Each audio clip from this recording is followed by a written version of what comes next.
Hi, it's me again, Lewis. Yeah, we're back for part two of Jerusalem's Lot.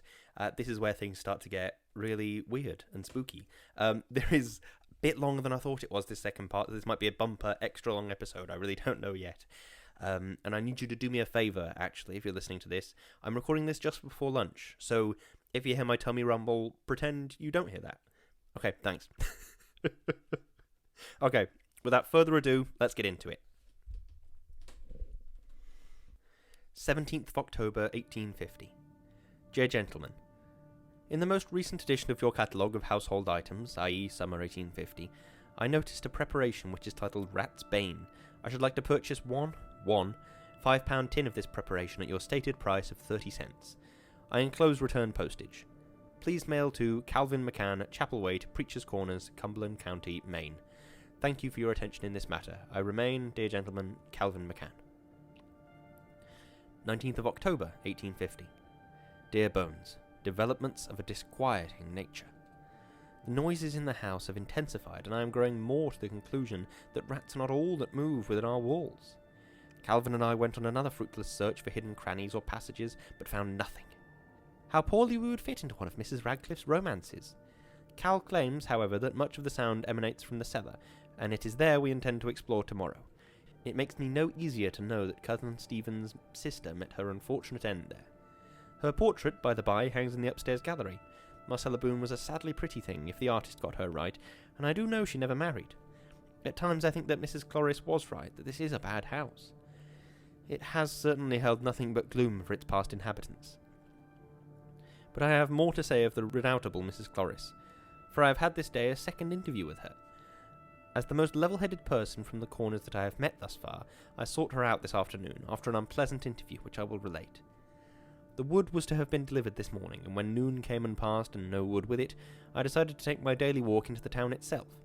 My object was to visit Thompson, the man with whom Cal did business. It has been a lovely day, full of the crisp snap of bright autumn, and by the time I reached the Thompsons' homestead, Cal, who remained home to poke further through Uncle Stephen's library, gave me adequate directions.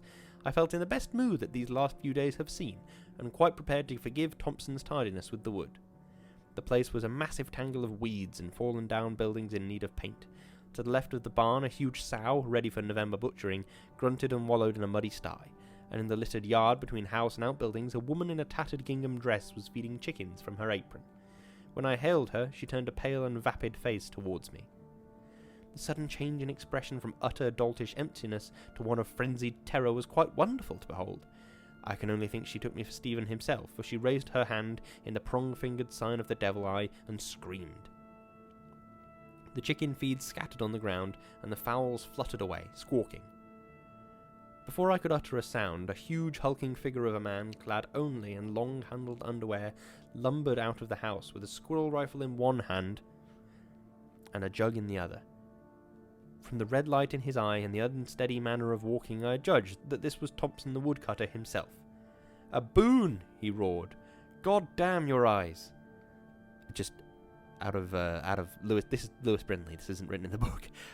God damn is sort of what's the word? Struck out, as though the person writing the letter is a sort of a God-fearing man. He doesn't want to write God damn down, so it's G sort of dash D dash N. So yeah. He dropped the jug a-rolling and also made the sign. "I've come," I said, with as much equanimity as I could muster under the circumstances, "because the wood has not. According to the agreement you struck with my man—" "God damn your man too," said... This is the striking out continues. "God damn your man too, I say." And for the first time I noticed that beneath his bluff and bluster he was deadly afraid. I began seriously to wonder if he mightn't actually use his rifle against me in his excitement. I began carefully.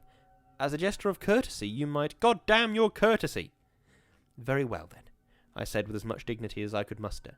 "I bid you good day, until you are more in control of yourself." And with this I turned away and began down the road to the village. "Don't you come back," he screamed after me. "Stick with your evil up there. Cursed! Cursed! Cursed!" He pelted a stone at me, which struck my shoulder. I would not give him the satisfaction of dodging. So I sought out Mrs. Cloris, determined to solve the mystery of Thompson's enmity at least. She is a widow, and none of your confounded matchmaking, Bones. She is easily 15 years my senior, and I'll not see 40 again. and lives by herself in a charming little cottage at the ocean's very doorstep. I found the lady hanging out her wash, and she seemed genuinely pleased to see me. I found this a great relief. It is vexing almost beyond words to be branded pariah for no understandable reason. "Mr. Boone," said she, offering a heart curtsy, "if you come about washing, I take none in past September. My rheumatiz pains me so that it's trouble enough to do my own. I wish laundry was the subject of my visit. I've come for help, Mrs. Cloris. I must know all you can tell me about Chapelwaite and Jerusalem's Lot, and why the townfolk regard me with such fear and suspicion." "Jerusalem's Lot? You know about that, then?" "Yes," I replied, "and I visited it with my companion a week ago." "God!" She went pale as milk and tottered. I put out a hand to steady her. Her eyes rolled horribly, and for a moment I was sure she would swoon. "Mrs. Cloris, I am sorry if I have said anything to—" "Come inside," she said. "You must know, sweet Jesu, the evil days have come again." She would not speak more until she had brewed strong tea in her sunshiny kitchen. When it was before us, she looked pensively out at the ocean for a time. Inevitably, her eyes and mine were drawn to the jutting brow of Chapelwaite Head, where the house looked out over the water. The large bay window glittered in the rays of the westering sun like a diamond. The view was beautiful, but strangely disturbing. She suddenly turned to me and declared vehemently, "Mr. Boone, you must leave Chapelwaite immediately." I was flabbergasted. "There has been an evil breath in the air since you took up residence. In the last week, since you set foot in the accursed place, there have been omens and portents. A call over the face of the moon, flocks of whippoorwills which roost in the cemeteries, an unnatural birth. You must leave." When I found my tongue, I spoke as gently as I could. "Mrs. Cloris, these things are dreams. You must know that. Is it a dream that Barbara Brown gave birth to a child with no eyes? Or that Clifton Brockett found a flat, pressed trail 5 feet wide in the woods beyond Chapelwaite, where all had withered and gone white? And can you, who have visited Jerusalem's Lot, say with truth that nothing still lives there?" I could not answer. The scene in that hideous church sprang before my eyes. She clamped her gnarled hands together in an effort to calm herself. "I know of these things from my mother and her mother before her. Do you know the history of your family as it applies to Chapelwaite?" "Vaguely," I said. "The house has been the home of Philip Boone's line since the 1780s. His brother Robert, my grandfather, located in Massachusetts after an argument over stolen papers. Of Philip's side I know little, except that an unhappy shadow fell over it, extending from father to son to grandchildren. Marcella died in a tragic accident, and Stephen fell to his death. It was his wish that Chapelwaite become the home of me and mine, and that the family rift thus be mended." "Never to be mended," she whispered. "You know nothing of the original quarrel." "Robert Boone was discovered rifling his brother's desk." "Philip Boone was mad," she said. "A man who trafficked with the unholy. The thing which Robert Boone attempted to remove was a profane Bible written in the old tongues, Latin, Druidic, others, a hell book. De vermis mysteris." She recoiled as if struck. "You know of it?" "I have seen it." "Touched it?" It seemed again she might swoon. A hand went to her mouth as if to stifle an outcry. "Yes, in Jerusalem's Lot, on the pulpit of a corrupt and desecrated church." Still there, then." She rocked in her chair. "I had hoped God in his wisdom had cast it into the pit of hell." "What relation had Philip Boone to Jerusalem's Lot?" "Blood relation," she said darkly. "The mark of the beast was on him, and although he walked in the clothes of the Lamb." And on the night of the 31st of October, 1789, Philip Boone disappeared, and the entire populace of that damned village with him. She would say little more, in fact, seemed to know little more. She would only reiterate her pleas that I leave, giving as reason something about blood calling to blood, and muttering about those who watch and those who guard. As twilight drew on, she seemed to grow more agitated rather than less, and to placate her I promised that her wishes would be taken under strong consideration. I walked home through lengthening, gloomy shadows, my good mood quite dissipated, and my head spinning with questions which still plague me. Cal greeted me with the news that our noises in the walls have grown worse still, as I can attest at this moment. I try to tell myself that I hear only rats, but then I see the terrified, earnest face of Mrs. Cloris. The moon has risen over the sea, bloated, full, the colour of blood, staining the ocean with a noxious shade. My mind turns to that church again, and here a line is struck out. "But you shall not see that, Bones, it is too mad. It is time I slept, I think. My thoughts go out to you. Regards, Charles." The following is from the pocket journal of Calvin McCann. 20th of October, 1850. Took the liberty this morning of forcing the lock which binds the book closed. Did it before Mr. Boone arose. No help. It is all in cipher. A simple one, I believe. Perhaps I may break it as easily as the lock. A diary, I am certain the hand oddly like Mr. Boone's own. Whose book, shelved in the most obscure corner of this library and locked across the pages? It seems old, but how to tell? The corrupting air has largely been kept from its pages. More later, if time. Mr. Boone set upon looking about the cellar. I'm afraid these dreadful goings-on will be too much for his chancy health yet. I must try to persuade him, but he comes. 20th of October, 1850. Bones, I can't write of this yet. From the pocket journal of Calvin McCann. 20th of October, 1850. As I had feared, his health has broken. Dear God, our Father, who art in heaven, cannot bear to think of it, yet it is planted, burned on my brain like a tintype, the horror in the cellar. Alone now, 8:30 o'clock. House silent, but found him swooned over his writing table. He still sleeps. Yet for those few moments how nobly he acquitted himself, while I stood paralysed and shattered. His skin is waxy, cool. Not the fever again, God be thanked. I daren't move him or leave him to go to the village, and if I did go, who would return with me to aid him? Who would come to this cursed house? Oh, the cellar, the things in the cellar that have haunted our walls. 22nd of October, 1850. Dear Bones, I am myself again, although weak, after 36 hours of unconsciousness. Myself again, what a grim and bitter joke. I shall never be myself again, never. I have come face to face with an insanity and horror beyond the limits of human expression, and the end is not yet. If it were not for Cal, I believe I should end my life this minute. He is one island of sanity in all this madness. You shall know it all. We had equipped ourselves with candles for our cellar exploration, and they threw a strong glow that was quite adequate, hellishly adequate. Calvin tried to dissuade me, citing my recent illness, saying that the most we should probably find would be some healthy rats to mark for poisoning. I remained determined, however. Calvin fetched a sigh and answered, "Have it as you must, then, Mr. Boone." The entrance to the cellar is by means of a trap in the kitchen floor, which Cal assures me he has since stoutly boarded over, and we raised it only with a great deal of straining and lifting. A fetid, overpowering smell came up out of the darkness, not unlike that which pervaded the deserted town across the Royal River. The candle I held shed its glow on a steeply slanting flight of stairs leading down into darkness. They were in a terrible state of repair. In one place an entire riser missing, leaving only a black hole, and it was easy enough to see how the unfortunate Marcella might have come to her end there. "Be careful, Mr. Boone," Cal said. I told him I had no intention of being anything but, and we made the descent. The floor was earthen, the walls of stout granite, and hardly wet. The place did not look like a rat haven at all, for there were none of the things rats like to make their nests in, such as old boxes, discarded furniture, piles of paper, and the like. We lifted our candles, gaining a small circle of light, but still able to see little. The floor had a gradual slope which seemed to run beneath the main living room and the dining room, i.e. to the west. It was in this direction we walked. All was in utter silence. The stench in the air grew steadily stronger, and the dark about us seemed to press like wool, as if jealous of the light which had temporarily deposed it after so many years of undisputed dominion. At the far end the granite walls gave way to a polished wood which seemed totally black and without reflective properties. Here the cellar ended, leaving what seemed to be an alcove off the main chamber. It was positioned at an angle which made inspection impossible without stepping around the corner. Calvin and I did so.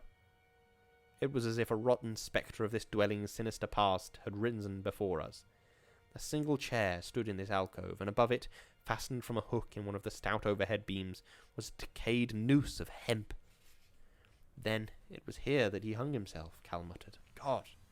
Yes, with the corpse of his daughter lying at the foot of the stairs behind him. Cal began to speak. Then I saw his eyes jerked to a spot behind me. Then his words became a scream. How, Bones, can I describe the sight which fell upon our eyes? How can I tell you of the hideous tenants within our walls? The far wall swung back, and from that darkness a face leered, a face with eyes as ebon as the Styx itself. Its mouth yawned in a toothless, agonized grin. One yellow, rotted hand stretched itself out to us. It made a hideous mewling sound, and took a shambling step forward. The light from my candle fell upon it, and I saw the livid rope burn about its neck. From beyond it something else moved, something I shall dream of until the day when all dreams cease. A girl with a pallid, mouldering face and a corpse grin, a girl whose head lolled at a lunatic angle. They wanted us, I know it, and I know they would have drawn us into that darkness and made us their own had I not thrown my candle directly at that thing in the partition and followed it with the chair beneath that noose. After that, all is confused darkness. My mind has drawn the curtain. I awoke, as I have said, in my room with Cal at my side. If I could leave, I should fly from this house of horror with my nightdress flapping at my heels, but I cannot. I have become a pawn in a deeper, darker drama. Do not ask how I know, I only do. Mrs. Cloris was right when she said she spoke of blood calling to blood. And how horribly right when she spoke of those who watch and those who guard. I fear that I have wakened a force which has slept in the tenebrous village of Salem's Lot for half a century. A force which has slain my ancestors and taken them in an unholy bondage as Nosferatu, the undead. And I have greater fears than these, Bones, but I still see only in part. If I knew at all. Charles. Postscriptum. And of course I write this only for myself. We are isolated from Preacher's Corner. I daren't carry my taint there to post this, and Calvin will not leave me. Perhaps, if God is good, this will reach you in some manner. See. From the Pocket Journal of Calvin McCann, 23rd of October 1850. He is stronger today. We talked briefly of the apparitions in the cellar, and agreed they were neither hallucinations nor of an ectoplasmic origin, but real. Does Mr. Boone suspect, as I do, that they have gone? Perhaps. The noises are still, yet all is ominous, yet o'ercast with a dark pall. It seems we wait in the deceptive eye of the storm. I have found a packet of papers in an upstairs bedroom, lying in the bottom drawer of an old roll-top desk. Some correspondence and receipted bills lead me to believe the room was Robert Boone's. Yet the most interesting document is a few jottings on the back of an advertisement for gentlemen's beaver hats. At the top is writ, "Blessed are the meek." Below, the following apparent nonsense is writ. It's essentially just a long list of assorted letters. I'm not going to read it aloud, it would be very boring. I believe 'tis the key of the locked and coded book in the library. The cipher above is certainly a rustic one used in the War for Independence known as the fence rail. When one removes the nulls from the second bit of scribble, the following is obtained. It's a replicated piece of text, but with some of the letters removed. Read up and down rather than across, and the result is the original quotation from the Beatitudes.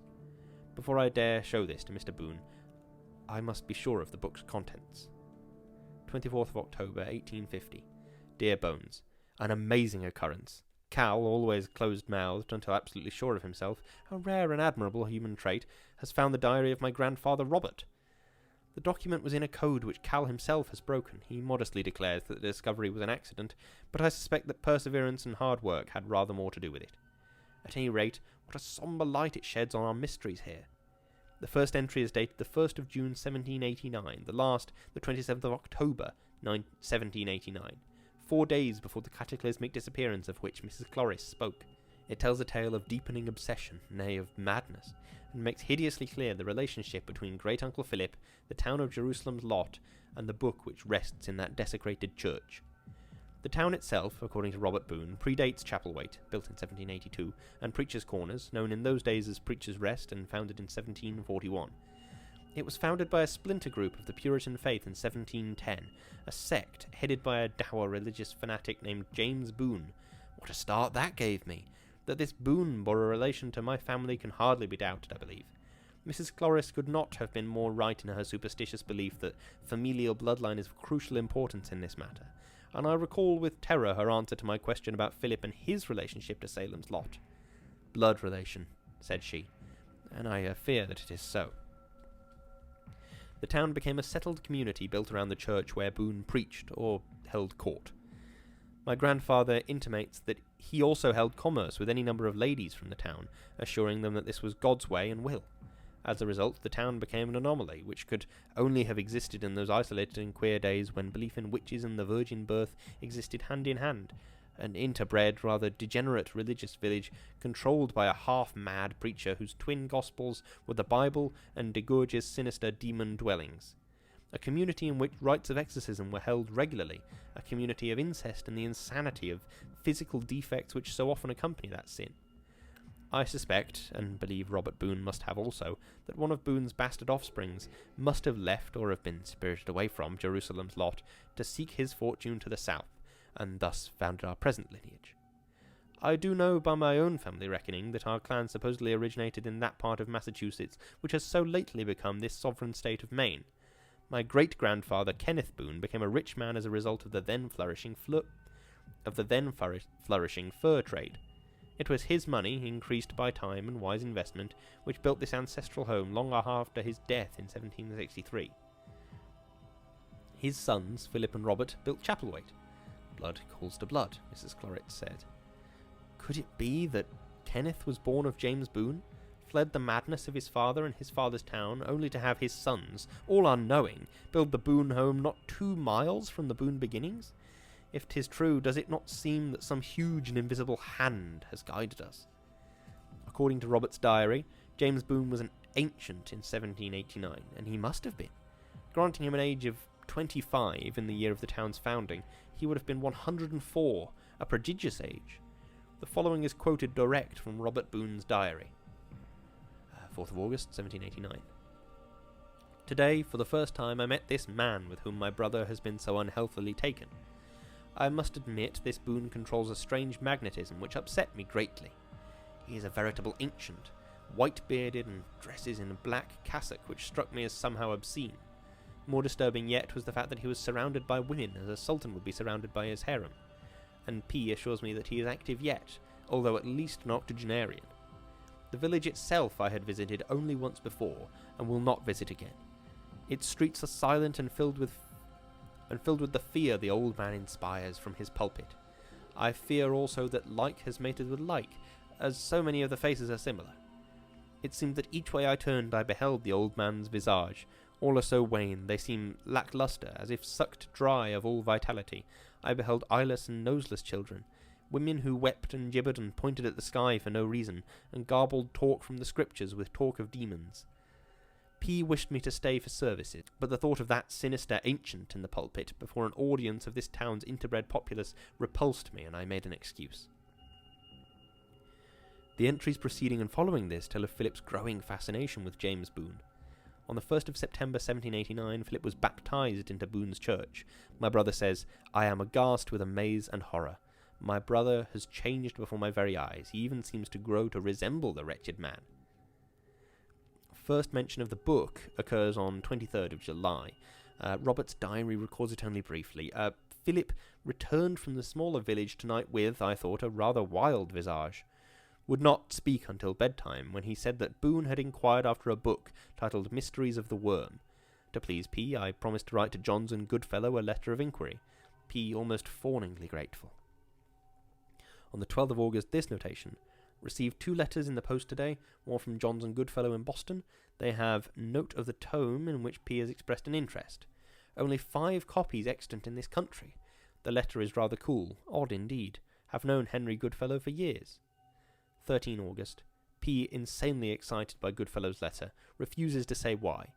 He would only say that Boone is exceedingly anxious to obtain a copy. Cannot think why. By the title it seems only a harmless gardening treatise.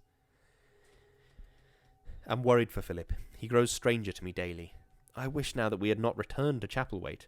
The summer is hot, oppressive, and filled with omens. There are only 2 further mentions of the infamous book in Robert's diary.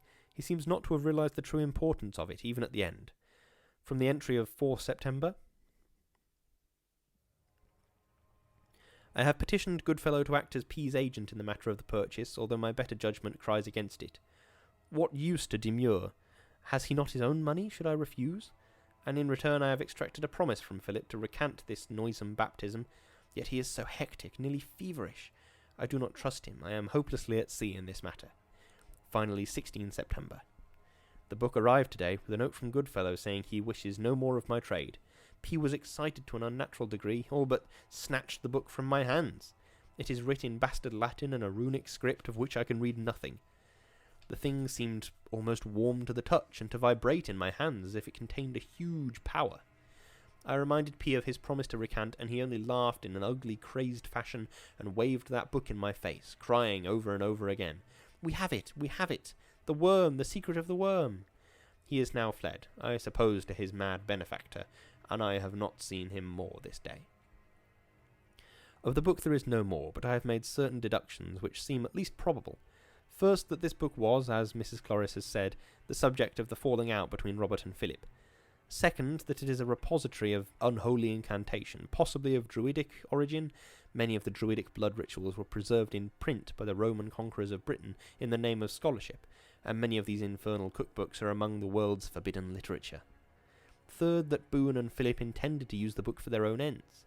Perhaps, in some twisted way, they intended good, but I do not believe it. I believe they had long before bound themselves over to whatever faceless powers exist beyond the rim of the universe, powers which may exist beyond the very fabric of time. The last entries of Robert Boone's diary lent a dim glow of approbation to these speculations, and I allow them to speak for themselves. 26th of October, 1789. A terrific babble in Preacher's Corners today. Frawley the blacksmith seized my arm and demanded to know what your brother and that mad Antichrist are into up there. Goody Randall claims there have been signs in the sky of a great impending disaster. A cow has been born with 2 heads. As for myself, I know not what impends. Perhaps 'tis my brother's insanity. His hair has gone grey almost overnight. His eyes are great bloodshot circles from which the pleasing light of sanity seems to have departed. He grins and whispers, and, for some reason of his own, has begun to haunt our cellar when not in Jerusalem's lot. The whippoorwills congregate about the house and upon the grass. Their combined calling from the mist blends with the sea into an unearthly shriek that precludes all thought of sleep. 27th of October, 1789. Followed P this evening when he departed for Jerusalem's lot, keeping a safe distance to avoid discovery. The cursed whippoorwills flock through the woods, filling all with a deathly psychopompotic chant. I dared not cross the bridge. The town all dark except for the church, which was lit with a ghastly red glare that seemed to transform the high peaked windows into the eyes of the inferno.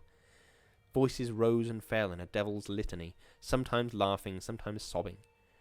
The very ground seemed to swell and groan beneath me, as if it bore an awful weight, and I fled, amazed and full of terror, the hellish screaming cries of the whippoorwills dinning my ears as I ran through those shadow-riven woods. All tends to the climax, yet unforeseen. I dare not sleep for the dreams that come, yet not remain awake for what lunatic terrors may come. The night is full of awful sounds, and yet I feel the urge to go again, to watch, to see. It seems that Philip calls me, and the old man. The birds. Cursed, cursed, cursed. Yet you must notice, Bones, near the conclusion, that he claims Philip seemed to call him. My final conclusion is formed by these lines, by the talk of Mrs. Cloris and the others, but most of all by these terrifying figures in the cellar, dead yet alive. Our line is yet an unfortunate one, Bones. There is a curse over us which refuses to be buried, and it lives a hideous shadow life in this house and that town, and the culmination of the cycle is drawing close again. I am the last of the Boone blood. I fear that something knows this, and that I am at the nexus of an evil endeavour beyond all sane understanding. The anniversary is All Saints' Eve, 1 week from today. How shall I proceed? If only you were here to counsel me, to help me. If only you were here. I must know all. I must return to the shunned town. May God support me. Charles. From the pocket of Calvin McCann. 25th of October, 1850. Mr. Boone has slept nearly all this day. His face is pallid and much thinner. I fear recurrence of his fever is inevitable. While refreshing his water carafe, I caught sight of 2 unmailed letters to Mr. Granson in Florida. He plans to return to Jerusalem's lot. 'Twill be the killing of him if I allow it. Dare I steal away to Preacher's Corners and hire a buggy? I must, and yet what if he wakes? If I should return, find him gone? The noises have begun in our walls again. Thank God he still sleeps. My mind shudders from the import of this. Later. I brought him his dinner on a tray. He plans on rising later, and despite his evasions I know what he plans. Yet I go to Preacher's Corners. Several of the sleeping powders prescribed to him during his late illness remained with my things. He drank one with his tea, all unknowing. He sleeps again. To leave him with the things that shamble behind our walls terrifies me. To let him continue even one more day within these walls terrifies me even more greatly. I have locked him in. God grant he should still be there, safe and sleeping, when I return with the buggy. Still later. Stoned me like a wild and rabid dog. Monsters and fiends, these that call themselves men. We are prisoners here. The birds, the whippoorwills, have begun to gather. 26th of October, 1850. It is nearly dusk, and I have just wakened, having slept nearly the last 24 hours away. Although Cal has said nothing, I suspect he put a sleeping powder in my tea, having gleaned my intentions. He is a good and faithful friend, intending only the best, and I shall say nothing. Yet my mind is set. Tomorrow is the day. I am calm, resolved, but also seem to feel the subtle onset of the fever again. If it is so, it must be tomorrow.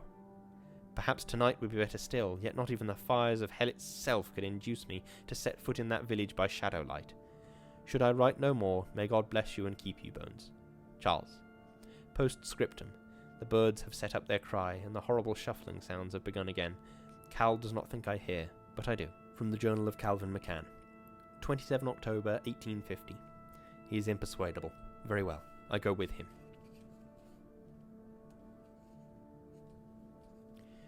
4th of November, 1850. Dear Bones. Weak, yet lucid. I am not sure of the date, yet my almanac assures me by tide and sunset that it must be correct. I sit at my desk, where I sat when I first wrote you from Chapelwaite, and look out over the dark sea from which the last of the light is rapidly fading. I shall never see more. This night is my night. I leave it for whatever shadows be.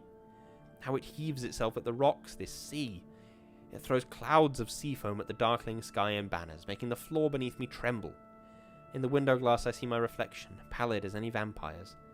I have been without nourishment since the 27th of October, and should have been without water had not Calvin left the carafe beside my bed on that day. Oh, Cal, he is no more, Bones. He is gone in my place. In the place of this wretch with his pipe-stem arms and a skull face who I see reflected back in the darkened glass. And yet he may be the more fortunate, for no dreams haunt him as they have haunted me these last days. Twisted shapes that lurk in the nightmare corridors of delirium. Even now my hands tremble. I have splotched the page with ink. Calvin confronted me on that morning, just as I was about to slip away, and I thinking I had been so crafty.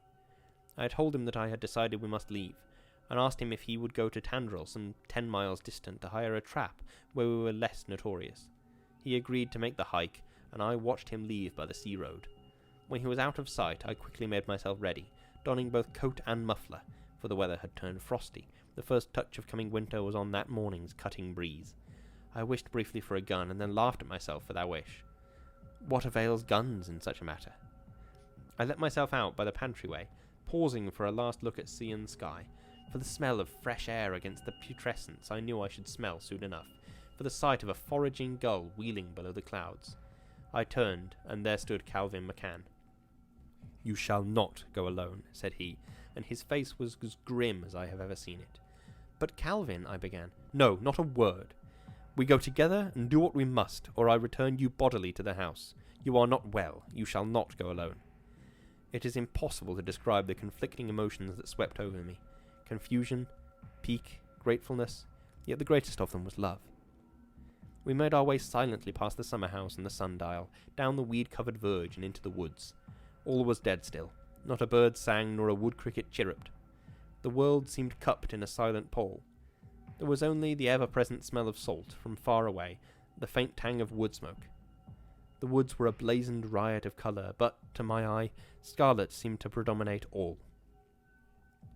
Soon the scent of salt passed, and another more sinister odour took its place, that rottenness which I have mentioned. When we came to the leaning bridge which spanned the Royal, I expected Cal to ask me again to defer, but he did not. He paused, looked at that grim spire which seemed to mock the blue sky above it, and then looked at me. We went on. We proceeded with quick yet dread footsteps to James Boone's church. The door still hung ajar from our latter exit, and the darkness within seemed to leer at us. As we mounted the steps, brass seemed to fill my heart. My hand trembled as it touched the door handle and pulled it. The smell within was greater, more noxious than ever. We stepped into the shadowy anteroom, and, with no pause, into the main chamber. It was a shambles. Something vast had been at work in there, and a mighty destruction had taken place. pews were overturned and heaped like jackstraws. The wicked cross lay against the east wall, and a jagged hole in the plaster above it testified to the force with which it had been hurled. The oil lamps had been ripped from their high fixtures, and the reek of whale oil with the terrible stink which pervaded the town. And down the centre aisle, like a ghastly bridle path, was a trail of black ichor mingled with sinister tendrils of blood. Our eyes followed it to the pulpit, the only untouched thing in view. Atop it, staring at us from across that blasphemous book with glazed eyes, was the butchered body of a lamb. "God," Calvin whispered. We approached, keeping clear of the slime on the floor. The room echoed back our footsteps and seemed to transmute them into the sound of gigantic laughter. We mounted the narthex together. The lamb had not been torn or eaten. It appeared rather to have been squeezed until its blood vessels had forcibly ruptured. Blood lay in thick and noisome puddles on the lectern itself, and about the base of it, yet on the book it was transparent, and the crabbed runes could be read through as through coloured glass. "Must we touch it?" Cal asked, unfaltering. "Yes, I must have it." "What will you do?" "What should have been done 60 years ago. I'm going to destroy it." We rolled the lamb's corpse away from the book. It struck the floor with a hideous, lolling thud. The blood-stained pages now seemed alive with a scarlet glow of their own. My ears began to ring and hum. A low chant seemed to emanate from the walls themselves. From the twisted look on Cal's face, I knew he heard the same.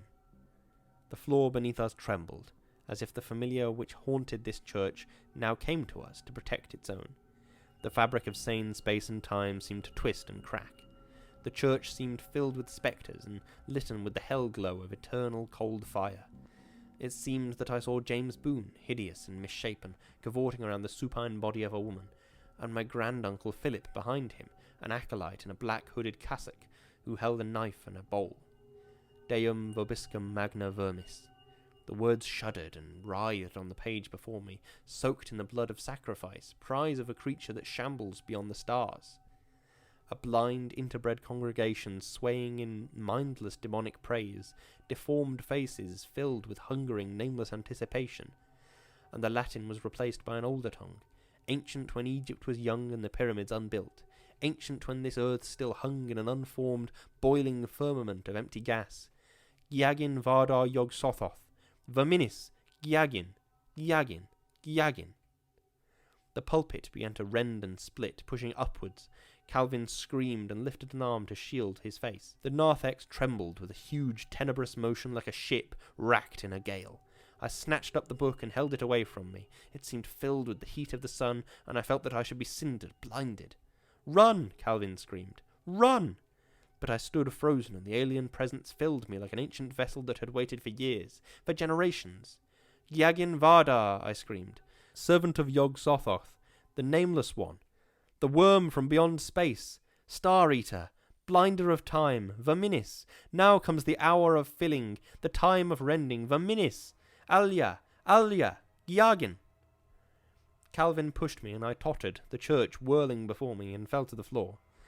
My head crashed against the edge of an upturned pew, and red fire filled my head, yet seemed to clear it. I groped for the sulphur matches I had brought. Subterranean thunder filled the place. Plaster fell. The rusted bell in the steeple pealed choked devil's carillon in sympathetic vibration. My match flared. I touched it to the book just as the pulpit exploded upwards in a rending explosion of wood. A huge black maw was discovered beneath. Cal tottered on the edge, his hands out, his face distended in a wordless scream that I shall hear forever. And then there came a huge surge of grey, vibrating flesh. The smell became a nightmare tide. It was a huge outpouring of a viscid, pustulant jelly, a huge and awful form that seemed to skyrocket from the very bowels of the ground.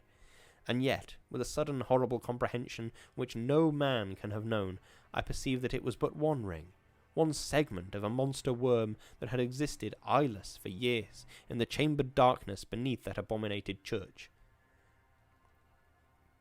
The book flared alight in my hands, and the thing seemed to scream soundlessly above me. Calvin was struck glancingly and flung the length of the church like a doll with a broken neck.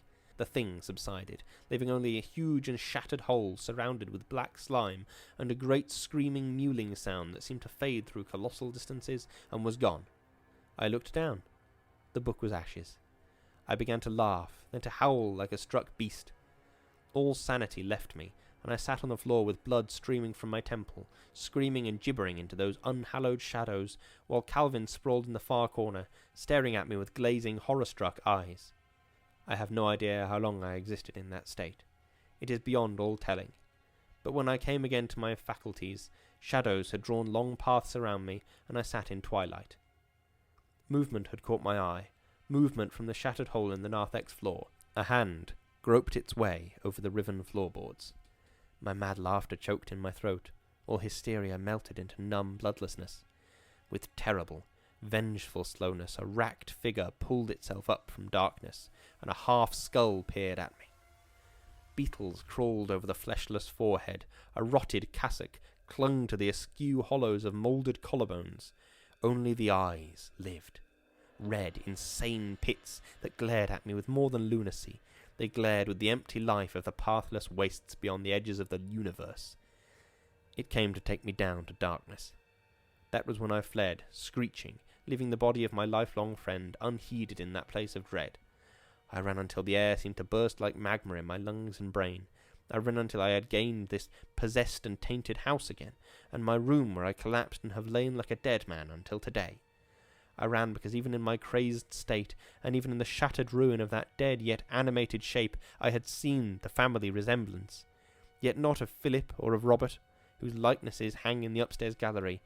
That rotted visage belonged to James Boone, keeper of the Worm. He still lives, somewhere in the twisted, lightless wanderings beneath Jerusalem's Lot and Chapelwaite, and it still lives. The burning of the book thwarted it, but there are other copies. Yet I am the gateway. I am the last of the Boone blood. For the good of all humanity I must die, and break the chain forever. I go to the sea now, Bones. My journey, like my story, is at an end. May God rest you and grant you peace. The odd series of papers above was eventually received by Mr. Everett Granson, to whom they had been addressed.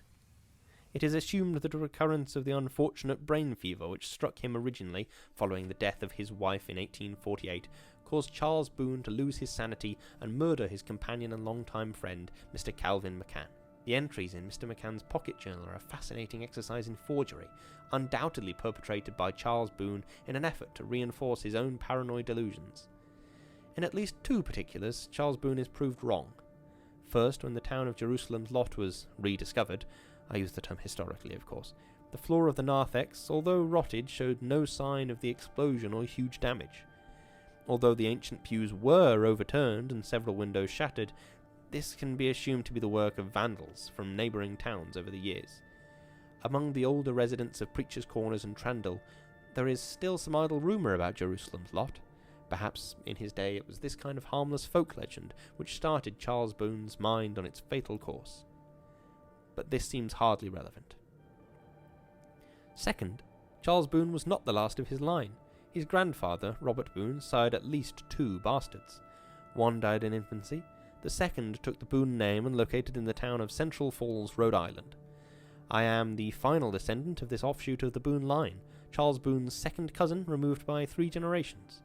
These papers have been in my committal for 10 years. I offer them for publication on the occasion of my residence in the Boone ancestral home, Chapelwaite, in the hope that the reader will find sympathy in his heart for Charles Boone's poor, misguided soul.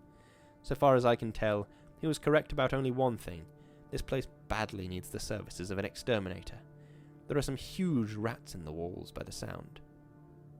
Signed, James Robert Boone, the 2nd of October, 1971. You see how weird and spooky things get? I love it. I love the sort of gentle but still surprisingly harsh upturn with which things get weird and spooky. I like that there's lots of things I like about the sort of implicit storytelling in this book, about how the mere existence of certain things in Jerusalem's Lot, the town, you just know they're horrible. Things like the mouldering leather in the shop, and things like they're just the way that the flesh of the worm is described. It's just so disgusting, to be completely honest with you. And I kind of love that style of writing.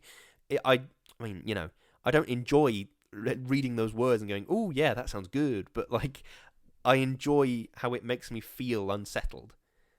I really like how this story deals with the sort of horror terror dichotomy of I think it was the sort of I forget who, it was one of the Gothic writers, Mary Shelley, and some of her mates came up with a sort of a distinction between horror and terror, and I think I'm getting this right.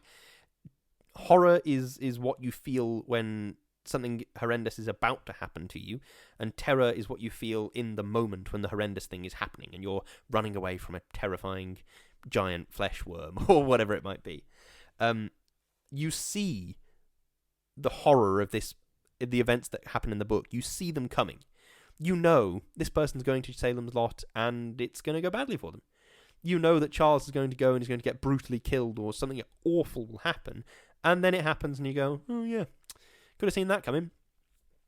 I think that is brilliant because, again, it just makes you inherently unsettled. And how much better sort of horror, the soon-to-come sort of horribleness, how much better horror could you get than sort of the entire story being proved correct? In the final words, when the sort of descendant goes and lives in the house that he's sort of ancestrally inherited somehow, he's saying, yeah, there are some bloody big rats in this house. I like that it's accidental, the proving right sort of aspect of it. This is it's sort of part of part of Salem's Lot. The book is the implication that the town itself is just sort of a shitty place. Like, horrible things keep happening there over generations, and nobody really can tell why. People come and go, and horrible things seem to keep happening no matter who's there. And I first read this story as the epilogue to Salem's Lot, and that was the context in which I took it. And I thought, okay, well, it must be that there's a big old fucking horrible worm living underneath Salem's Lot, and that's why horrible things keep happening there. And while it's not quite as horrific as some of the other implications of Salem's Lot, which is a thing for another day, it is certainly horrific. The idea that it's this cosmic horror idea of there are unknowable things beyond the edge of our universe. They speak in languages which we can't know, and they do things for reasons we can't possibly hope to define. That cosmic horror, which snaps so beautifully into this sort of corrupted church in the village, because it's sort of the way that God is described in at least in my experience, as this figure that's sort of ominously positive, always there, always wishing you well, always loving you, and always there to help you. If you just sort of invert that, it's a creature that's always there, always trying to harm you, always trying to wish you misfortune, and always trying to corrupt your sort of soul. It's the same thing. So you can see the sort of, you can't see the logic because it's absurd, but you can see why the original Boone started that sort of horrific church in which he worshipped these beings. And that cosmic horror aspect, I think, makes the entire story much more contextually terrifying. This is just a little, very brief thing that I think I want to bring up, because it's something that Stephen King does really well. Uneasy topics lead to great horror, I think. You see it quite often. Stephen King uses sex in this sort of context.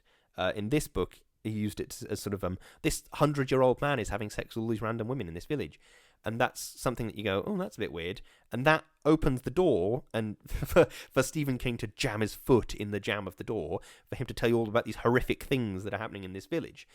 I think slightly, vaguely unsettling things, like a sex scene in the middle of that comes out of the middle of nowhere, it makes you go, oh god, I wasn't expecting that. And it's a shock, but it's sort of a shock that's not as bad as a horrific jump scare where Pennywise jumps around a corner or something.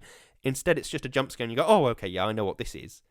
And then that thing that you think you know what it is, the village or the people or in Salem's Lot, the sort of the townsfolk, it becomes corrupted over time. And I think that uneasy topic, things that people wouldn't want to just chat about in day-to-day life, it's a slightly uneasy topic that I think, if broached correctly and if used correctly, it's a brilliant tool to leverage stupendously terrifying horror. Okay, that is the end of my reading of Jerusalem's Lot, the short story, and of my brief adoration of the story. If you don't mind, and even if you do mind, I'm going to do a cheeky bit of shilling now, as we tend to do at the end of these podcasts. The podcast has a wide variety of link trees throughout which you can find our social media, our Patreon, our merch store, all sorts of things. You go to linktr.ee/ for me, it's Lewis_Brindley. For Danny, it's O'Hiram. And for the podcast, it's Shouting Into the Void.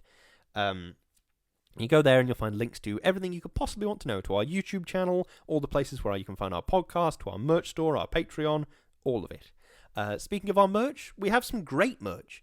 We sell some fantastic merch on both Teespring and Redbubble, and to be quite honest, we really like all the stuff that we sell. My personal favourite is the tote bag, which I think I mentioned in Friday's episode. This bag contains precisely 10 minutes of bullshit. I like it. It's a good bag. If you want to go and treat yourself, go for it. I would highly recommend it. We have in the house, my house, I was just gesturing around me. In my house, we have one of the Void hoodies and one of the Void t-shirts.